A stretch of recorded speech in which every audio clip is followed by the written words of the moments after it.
मोहतरम मुदस्सिर पटेल साहब।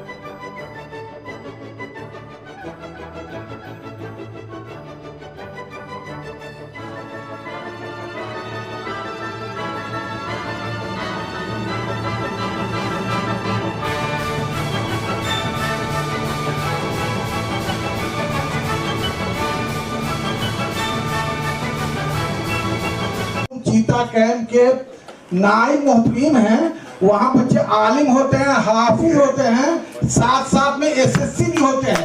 इस साल 40 बच्चे इनके यहाँ से एसएससी किया है। जावेद सराफ साहब का वेलकम करते हुए मोहतरम अमीर मिल्लत अमीर पटेल साहब, साथ में मुंबई प्रेसिडेंट प्रोफेसर वर्षा गायकवाड़ साहबा जी। और जो जिम्मेदार फंक्शन ऑर्गेनाइज किया है, बड़े होशियार लोग हैं। वो ये नहीं चाहते थे कि मैं बड़ी लंबी गुफ्तगू करूँ, और सदारत उसको दी जाती है जिसको हाथ पैर बांध के उठाया जाता है, और जब खाने का वक्त है तो आप आके फिर गुफ्तगू करें। एक तो मैं वर्षा ताई के बारे में कुछ दो चार अल्फाज आपके सामने पेश करूँगा। मैंने इनको बहुत करीब से देखा जब वज़ीर तालीम बनी यहाँ, क्योंकि मेरी वाबस्तगी तालीम इदारे से है जो हिंदुस्तान का सबसे बड़ा माइनॉरिटीज़ का इदारा है, जिसने 150 साल मुकम्मल किए। जब आप वज़ीर तालीम बनी, इन्होंने एक कमेटी बनाई, इंटरनेशनल करिकुलम फॉर स्कूल्स, यानी इंटरनेशनल लेवल की पढ़ाई किस तरह स्कूलों में की जाएगी, खास करके वो स्कूल जो म्युनिसिपल स्कूल्स हैं, जिला परिषद के हैं, उर्दू मीडियम स्कूल्स हैं, वर्नाकुलर मीडियम स्कूल्स के लिए। तो इन्होंने कमेटी बनाई। न मैंने कोई सिफारिश की थी, न मुझे इसका इल्म था। एक सरकारी खुतूत मेरे पास आया कि आपको इस कमेटी में चुना गया है मुसलमानों की नुमाइंदगी करने पूरे महाराष्ट्र लेवल। अभी इन्होंने ये इसलिए किया कि इन्होंने रिकॉग्नाइज किया अंजुमन इस्लाम को, एक शख्सियत को नहीं। इनकी दूर अंदेशी देखी है। अक्सर क्या होता है, सियासतदान जब मंत्री बनते हैं, मिनिस्टर बनते हैं, बनने से पहले बहुत बड़ी बड़ी बातें होती हैं और फिर वो भूल जाते हैं। मैं राष्ट्रीय सरकार की बात नहीं कर रहा हूँ, मैं सेक्युलर सरकार की बात कर रहा हूँ। तो इनका जो नजरिया था और इनका जो बर्ताव था, वो देखने के वो जब मैंने खुद महसूस किया तो मुझे लगा कि ये सही मायने में तालीम है, वज़ीर तालीम है, जिन्होंने अक़लियतों के लिए कुछ सोचा और किया। और हमने एक बार उनको बुलाया भी, एक दावत देने गए, तो मैंने बहुत सारे दावतें दी है देश के उस वक्त के प्रधानमंत्री को, अभी प्रधानमंत्री को, मुख्यमंत्रियों को, क्योंकि इदारा इतना बड़ा है, हमारे ताल्लुकात सबसे होते हैं। जिस तरह से ये मेरी बहन ने अंजुमन के जिम्मेदारान का इस्तकबाल किया, अपने एंटी चेम्बर में बिठाया, पहले चाय मंगवाई, बोले नहीं अभी बात नहीं करेंगे, पहले चाय पी लीजिए। अक्सर होता क्या है, जो मिनिस्टर बनते हैं, हमारे अक़लियत के जो लोग बनते हैं, उनका रुबाब देखिए आप, आपको बाहर खड़ा करेंगे 10 मिनट। मैं एक सरकार की बात नहीं कर रहा हूं, सभी सरकारों की बात कर रहा हूं। ये फर्क देखा मैंने कि अक्सर ऐसा होता है, मेरा जो तजुर्बा है, जो हमारे कौम के नहीं, जो मिनिस्टर बनते हैं, उनका रवैया आप देखिए और हमारे लोगों का रवैया देखिए, तो इसलिए कभी कभी शिकस्त खा जाते हैं। तो एक सबक है, आज के दौर में पहली बार इस मुल्क की तारीख में अक़लियत के लोगों ने ये तय किया हमको इस इलेक्शन में क्या करना है। इसलिए तय नहीं किया कि डॉक्टर ज़हीर काजी बोल रहे हैं, इसलिए नहीं कि अमीन पटेल साहब बोल रहे हैं, उन्होंने तय कर रखा था कि हमको किस तरह किसको जिताना है। कभी कभी मुसलमान ये भी सोचता है कि हमारी मजबूरी है, हम दे दो किसको दें, लेकिन ये वक्त ऐसा मुसलमान ने सोचा नहीं। तो जो चुन के आते हैं उनकी जिम्मेदारी और भी बढ़ती है। जिस तरह से आज वर्षा ताई ने जो गुफ्तगू की, उनके हर लफ्ज में, हर शब्द में सच्चाई और ईमानदारी थी।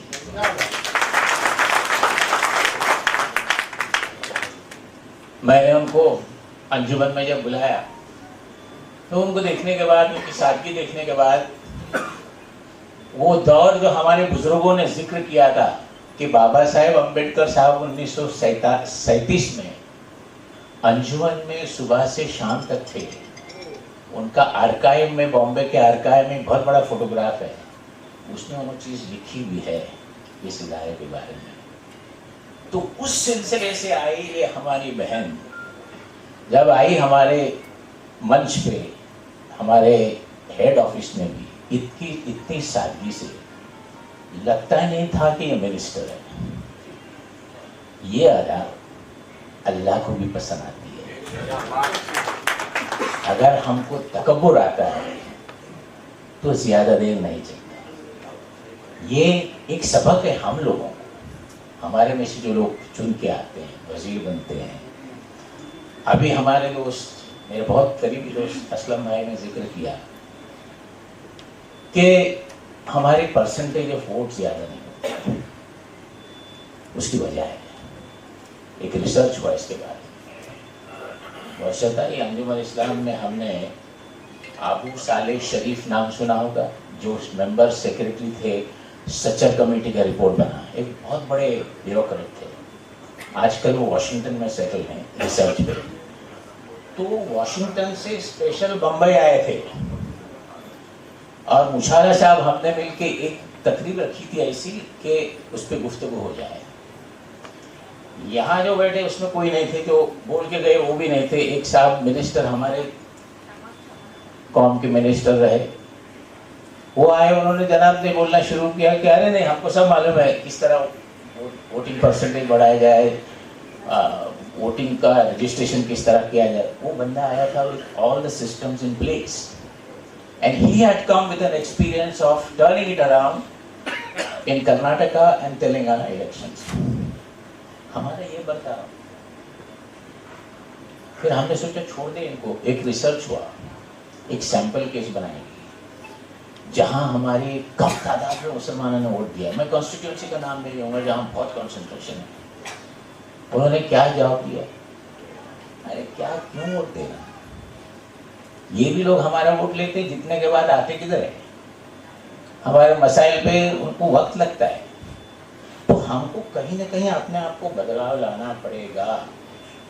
अगर तुम बोलेंगे एक सेमिनार करो, लोगों को बुलाओ, लोग नहीं सुनेंगे।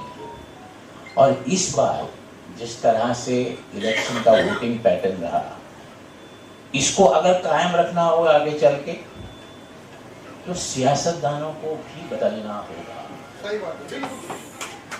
ये हकीकत है, क्योंकि आजकल का जो वोटर है वर्षा भाई बहुत लिटरेट है, पढ़ा लिखा नहीं तो भी एजुकेटेड है। कैसे देना, किसको देना, तो ये जो एडवांटेज जो मिला है उसको कन्वर्ट करना चाहिए इनटू एन अपॉर्चुनिटी।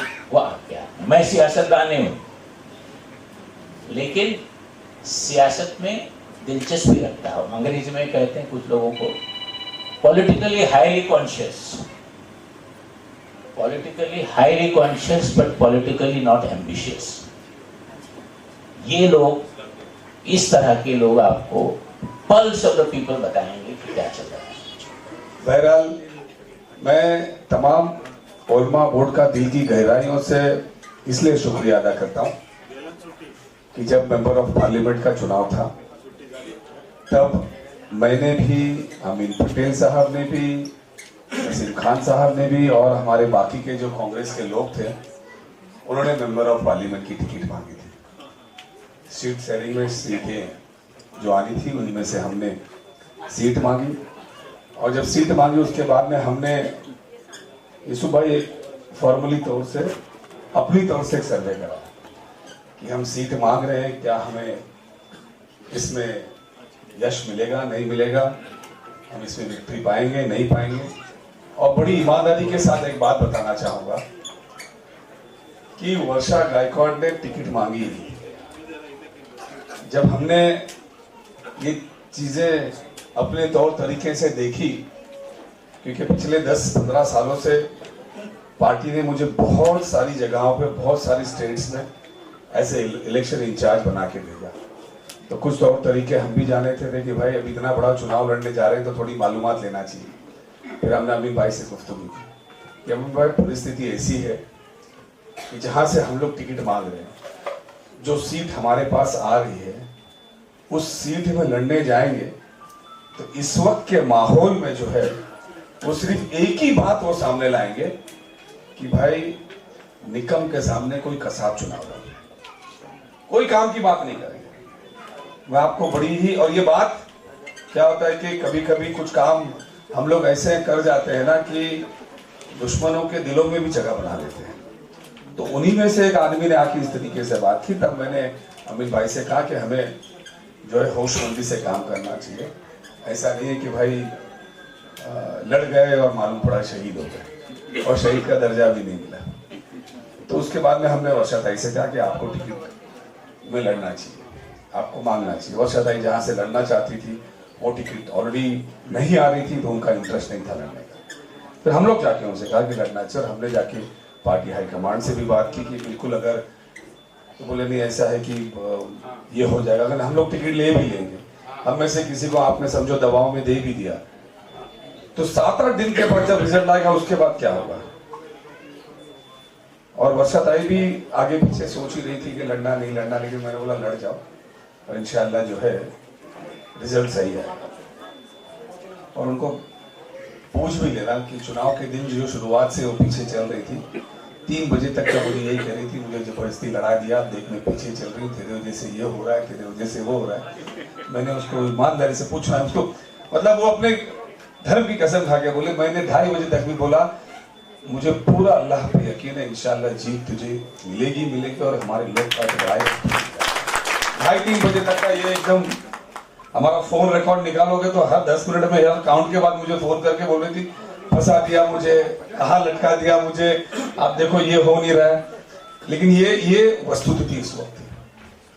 आज मैं इतना ही कहना चाहूंगा, यीशु भाई आप भी मेरे साथ काम कर चुके हो, और आज हमारे जो माइनॉरिटी के पूर्व अध्यक्ष उन्होंने भी काम किया था।